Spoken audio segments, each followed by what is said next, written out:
કેમ છો? મજામાં? સૌભાગ્યની દુનિયામાં, સુવિચારની દુનિયામાં આપનું સ્વાગત છે. મારા મિત્રો એવું કહેવાય છે કે તમને સોંપાયેલા કામને જો તમે ઉત્સાહથી શરૂ કરો છો તો એવું સમજી લેવું કે તમે અડધું કામ તો કરી જ નાખ્યું છે. આ વાતને સુવિચાર તરીકે મેં લખ્યો છે. આગળ જે સુવિચાર છે તેનો વિષય છે ઉત્સાહ, એન્થુઝિયાઝમ. ઉત્સાહ એ વિચારો અને કાર્યોને જોડતો પુલ છે. મારા મિત્રો, વાત ખૂબ જ સરળ છે, ખૂબ જ સીધી છે અને ખૂબ જ મહત્વની છે. એવું કહેવાય છે કે તમે પરાણે કામ કરો, તમારી પાસે કોઈ બળજબરીથી કામ કરાવડાવે તો તે કામને થવામાં ઘણો સમય લાગે છે અને જરૂરી નથી કે તે કામ સફળ થાય જ. પછી તે નાનામાં નાનું કામ કેમ ના હોય, પરંતુ જો તમે કોઈ પણ કામની શરૂઆત ઉત્સાહથી કરો છો, એનર્જીથી કરો છો, તો એવું કહેવાય છે કે મોટામાં મોટું કામ હોય તો પણ તમે તેને ખૂબ જ આસાનીથી પાર પાડી શકો છો અને આગળ વધી શકો છો.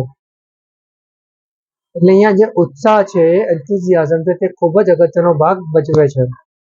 હવે ઉત્સાહ છે, એન્થુઝિયાઝમ ત્યારે જ આપણામાં આવી શકે જ્યારે આપણને ખબર હોય કે આપણે જે કંઈ કામ કરવા જઈ રહ્યા છે તે સારું અને સાચું છે અને સારા અને સાચા રસ્તે કરવાનું છે.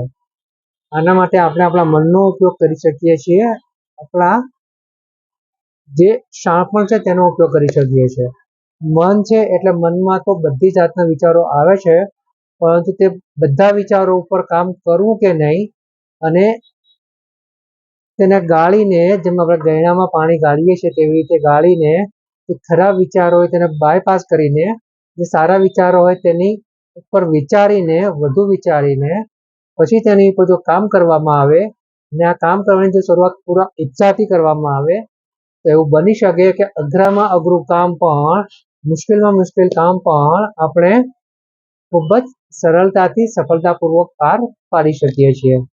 જરૂર છે ફક્ત ને ફક્ત ઉત્સાહની, એનર્જીની, હકારાત્મક અભિગમની. તો ઉત્સાહ હશે તો હકારાત્મક અભિગમ પણ આપોઆપ જ આવી જશે. કારણ કે આ બધું એકબીજા સાથે સંકળાયેલું છે, જોડાયેલું છે.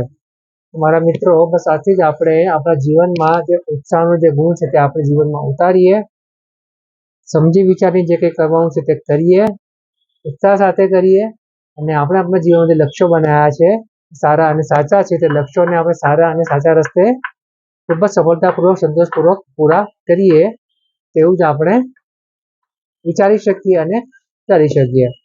તો બસ મારા મિત્રો, આવો જ ઉત્સાહ આપણે આપણા જીવનમાં રાખવો જોઈએ અને આગળ વધતા રહેવું જોઈએ. Thank you.